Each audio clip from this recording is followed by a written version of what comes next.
A desperate plea. In a galaxy torn apart by endless war, two mighty alien empires clashed in a conflict older than memory. The Zorgans and Thrinax, with technology so advanced it defied comprehension, waged battles that spanned star systems and reduced planets to cinders. To them, war was routine, a mere calculation in their cosmic schemes of conquest and domination. Earth was an afterthought, a primitive backwater populated by beings barely out of their evolutionary cradle. Humans had only begun to take tentative steps into the stars, unaware of the centuries of carnage that painted the skies beyond their tiny blue marble. The warring empires regarded humanity as beneath their notice, an irrelevant speck in the grand tapestry of the universe. Desperation, however, has a funny way of making the irrelevant suddenly important. The Zorgans, beaten back and hemorrhaging resources after a string of costly defeats, needed a solution, and fast. In a move born of pure, calculated ruthlessness, they turned their eyes to Earth, not as allies, but as cannon fodder, warm bodies to throw into the grinder of war. The Zorgans extended an invitation to the humans, promising a place among the stars, a chance to prove their worth on a galactic stage. A great honor, they said, to fight and die alongside a superior race. Earth's leaders, to the surprise of the Zorgans, accepted with little hesitation. But not out of naivety or ignorance. They saw an opportunity, a crack in the door that had long been shut to them. The humans knew they were underestimated, viewed as primitive children playing at the feet of gods. And that was exactly what they wanted the galaxy to believe.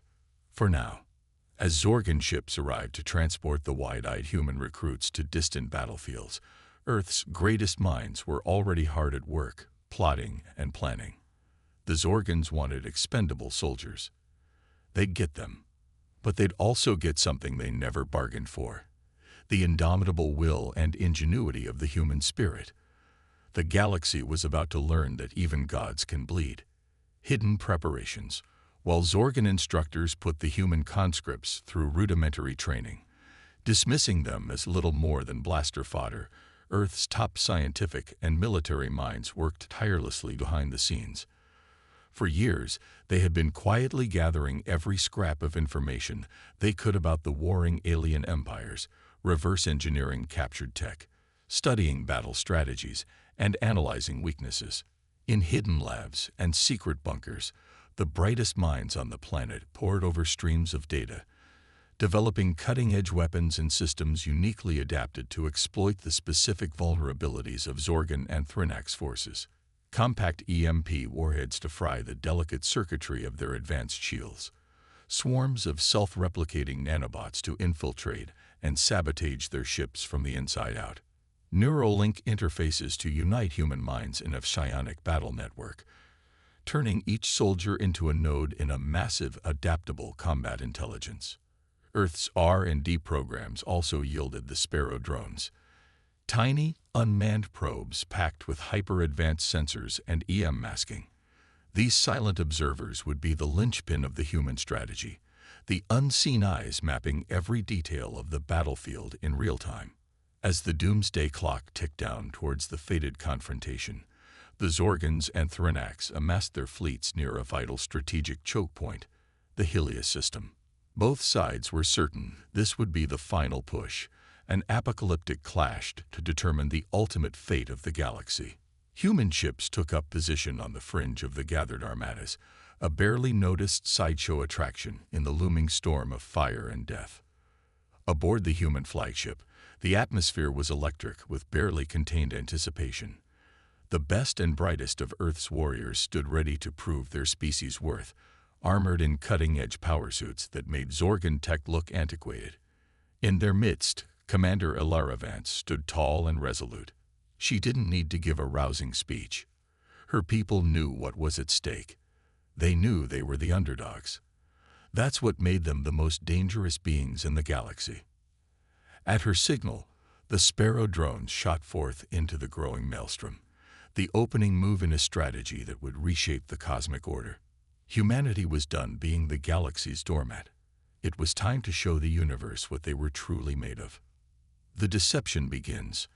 As the countdown to the cataclysmic battle reached its final moments, the Zorgan and Thrynax fleets faced each other like ancient gods poised to unleash Armageddon. Weapons charged to world-shattering capacities, swarms of fighter craft buzzing with murderous intent, the very fabric of spacey-time thrumming with the energies about to be unleashed. Amidst this maelstrom of impending destruction, the sleek black shapes of humanity's sparrow drones darted unseen through the chaos, weaving between kilometer-long alien battleships like ghostly minnows in a churning sea of behemoths. The drones scanned and analyzed, building a real-time tactical map of the entire engagement with a speed and precision that outmatched the most advanced combat systems of the Zorgans or Thrynax.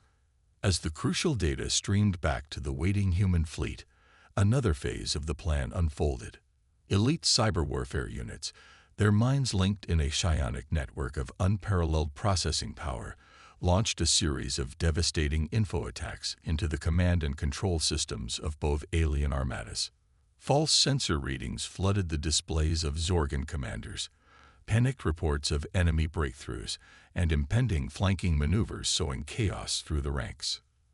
Thrynax BattleNet nodes suddenly started registering the IFFs of their own ships as hostile, causing auto-targeting systems to spin in confusion and weapon-lock their own allies.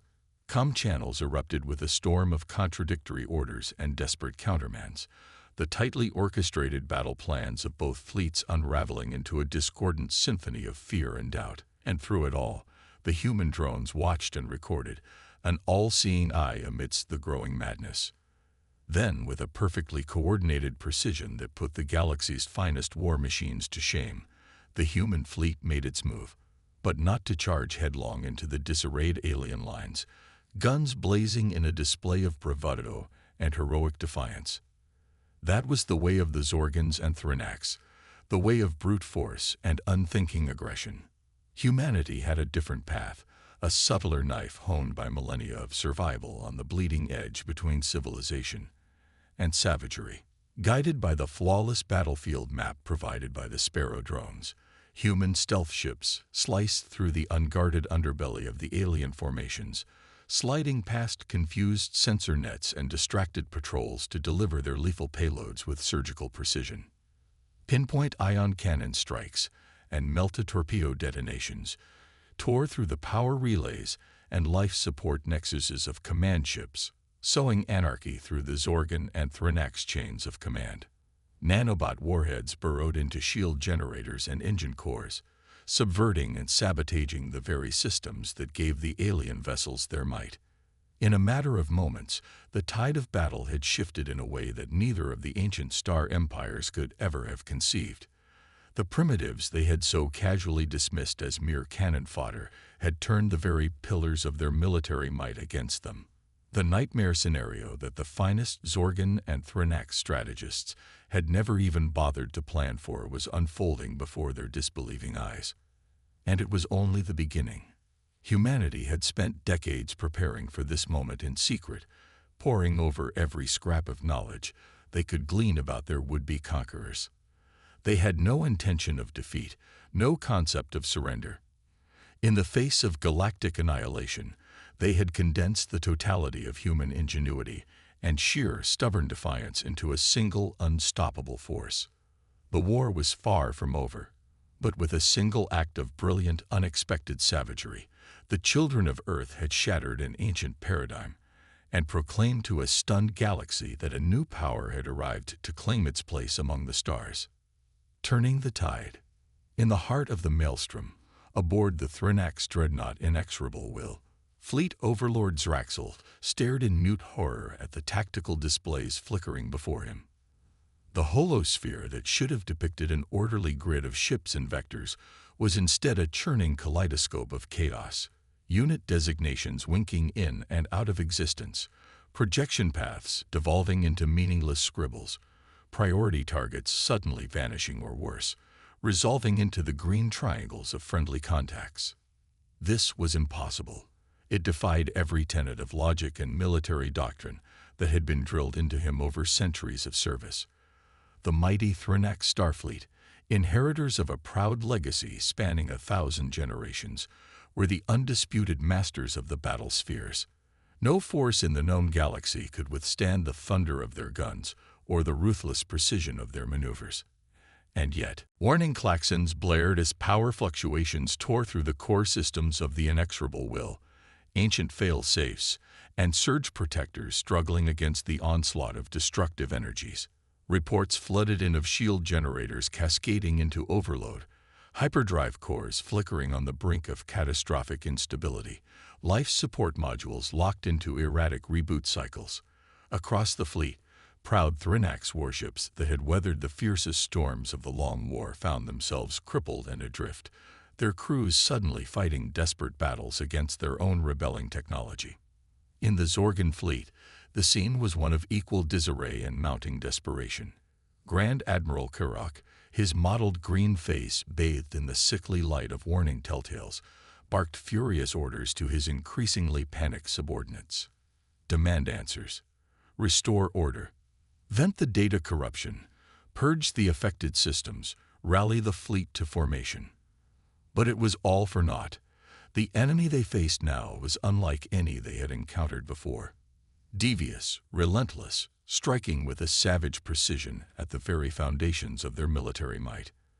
And worst of all, it was an enemy they had foolishly discounted, ignored, written off as little more than primitives scrabbling in the galactic dust. Humans. The word hissed through the command decks and data links of both fleets like a curse, a primal invocation of some ancient unnamed dread. How could this be? How could a species so far beneath their notice, so utterly outmatched in every metric of civilizational advancement, bring the twin juggernauts of the galaxy to their knees? The answer, as the Zorgans and Thrinax were rapidly discovering to their mounting horror, lay in the very qualities they had dismissed as weaknesses. The reckless adaptability, the stubborn refusal to accept preset boundaries, the maddening talent for lateral thinking, and last-minute improvisation that had always marked humanity as a chaotic, unpredictable presence on the galactic stage. Where Zorgan and Thrinax military doctrines were built on centuries of rigid tradition and unbending adherence to established strategic schema, the humans had no such constraints. They rewrote the rules of engagement on the fly, turned weaknesses into strengths, transmuted the unthinkable into the inevitable. And now, with their every vulnerability laid bare, their every fallback and contingency anticipated and countered before it could even be deployed, the ancient starfaring empires found themselves in the unfamiliar and terrifying position of fighting for their very survival against a foe they had deemed unworthy of notice. Aboard the human flagship, the mood was electric, a heady mix of astonishment and burgeoning triumph as the scope of their achievement began to sink in. They had done it. The crazy, impossible plan, the product of decades of secret research and desperate, Hail Mary gambles, was actually working. Commander Vance allowed herself a brief, fierce grin as she studied the tactical feed, watching the mighty alien fleets foundering in the chaos her people had unleashed. But there was no time for premature celebration, no room for the luxury of vindication. Not yet. She turned to her bridge crew, her eyes alight with the fire of a leader seizing destiny with both hands. All right, people, we've got them reeling. Time to drive it home. Initiate Prometheus Protocol. Let's show them what real gods look like. Victory in 5 hours. The words had barely left Commander Vance's lips when the true might of humanity's audacious gambit revealed itself. Across the battlefield, in a perfectly synchronized moment of revelation, the swarms of sparrow drones that had been darting unseen through the chaos of the battle suddenly lit up like vengeful stars, their EM camouflage falling away to reveal the sleek, predatory forms of the Prometheus weapon platforms. In an instant, the drones that had served as the eyes and ears of the human fleet transformed into its claws and teeth. The holographic masquerade fell away, each drone unfurling into a bristling array of particle lances, gravitic impellers, and singularity projectors, an arsenal of exotic weapons that Earth's brightest minds had spent decades perfecting in secret, waiting for this very moment. Before the Zorgan and Thrynax commanders could even fully process this new threat, the Prometheus platforms unleashed hell. Lances of blinding energy stabbed out with preternatural precision, piercing the hearts of ships already reeling from the human cyber attacks. Gravitic pulses rolled across the battlefield, crushing bulkheads and overloading inertial dampeners. Miniature black holes bloomed into existence, hungrily devouring entire squadrons before dissipating back into the quantum foam. It was a dazzling, terrifying display of technological might, a feat of engineering and destructive power that even the galaxy's most advanced races had never conceived of. And it was being wielded with the uniquely human blend of brilliance, savagery, and sheer, indomitable will. In the face of this onslaught, the once proud armadas of the Zorgans and Thrynax collapsed into utter rout. Ships broke formation and fled in blind panic, only to be run down and dispatched by the merciless precision of the Prometheus weapons. Centralized command and control, already teetering on the brink, dissolved entirely as flight bridges, and command nodes were systematically erased from existence. It was a victory beyond the wildest dreams of Earth's military planners, a triumph that reshaped the very fabric of galactic power in a breathtaking span of mere hours. By the time the fifth hour ticked over into the sixth, the Zorgan and Thrynax fleets had effectively ceased to exist as coherent fighting forces, reduced to scattered bands of shell-shock survivors, fleeing before the implacable advance of the human juggernaut. As news of the upset spread like wildfire through the galaxy's infonets and hyperrelays, the reactions ranged from stunned disbelief to and dawning awe to outright panic. In the halls of power of 100 worlds, ancient empires and young upstarts alike suddenly found themselves frantically re-evaluating every assumption, every carefully laid plan for galactic dominance. The children of Sol, the backwater primitives, had just rewritten the rules of the game in the most dramatic fashion imaginable. The Zorgans and Thrynax, the twin titans that had cast their shadows across the stars for millennia, had been laid low by the very species they had dismissed as beneath contempt. No one had seen it coming, but everyone could see the profound ramifications. A new player had emerged onto the galactic stage, wielding a brand of technological prowess and strategic acumen unlike anything the cosmos had ever witnessed. The balance of power had been upended, the old certainties cast into doubt. A new age had dawned, one where the children of Earth would take their rightful place among the stars, not as humble petitioners or expendable vassals, but as a force to be reckoned with, respected, and perhaps even feared. Humanity had announced its arrival with a thunderclap that shook the very firmament of the galaxy, and things would never be the same. For Commander Vance and her crew, standing on the bridge of their victorious flagship as the last embers of battle faded into the void, the magnitude of their achievement was still sinking in. They had done the impossible, achieved the unthinkable. In the space of a single furious engagement, they had shattered the ancient paradigms of galactic power and mapped out a bold new future for their species. But even in this moment of triumph, Vance knew that the real work was just beginning. The Zorgans and Thrynax had been humbled, their aura of invincibility forever tarnished, but they were far from defeated.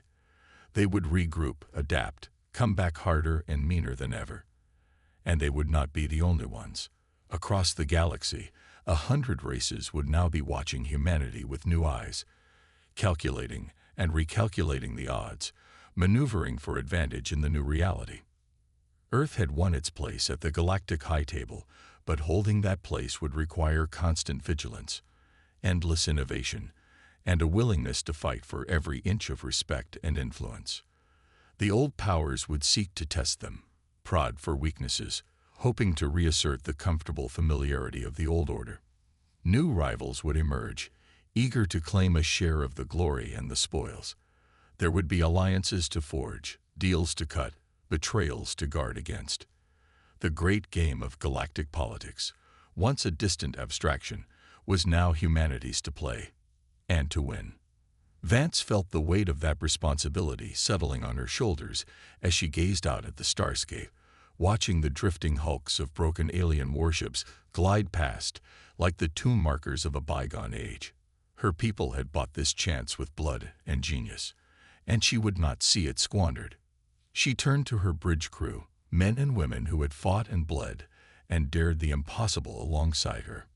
In their eyes, she saw the same fire that burned in her own heart, the unquenchable flame of human ambition, the determination to bend the very heavens to their will. "This is just the beginning," she said, her voice ringing with quiet conviction. "We've shown the galaxy what we're made of, but now we have to prove that it wasn't a fluke. That we're here to stay. That we're ready to take our rightful place among the stars." She paused, letting the words sink in, feeling the weight of history on her tongue. It won't be easy. There will be challenges, setbacks, enemies old and new seeking to tear us down. But we will face them as we always have, with courage, with ingenuity, and with the unbreakable unity of the human spirit. Today, we have made ourselves the equal of giants. Tomorrow, we will learn to stand on their shoulders and reach heights undreamed of. This is our destiny, our birthright as the children of Earth, and together, there is no force in this universe or any other that can stand in our way. As one, the bridge crew erupted in a cheer that shook the bulkheads, a sound of exultation and defiance that carried across the void like a clarion call to the stars themselves. Humanity had arrived, and the galaxy would never be the same. And amidst the jubilation, a quiet voice, steady in its whisper, echoed through the fabric of existence.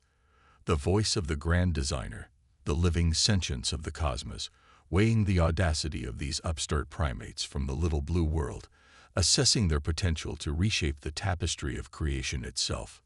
Interesting, it mused, ripples of amusement dancing through the fundaments of space-time. Most interesting indeed. Let the games begin. And with a twist of its ineffable will, it spun the wheels of destiny anew, eager to see what marvels and cataclysms these bold, brilliant, brazen newcomers would bring forth. A new age had dawned, a new player had entered the fray. And the cosmos itself held its breath, wondering what dreams and nightmares the future would bring.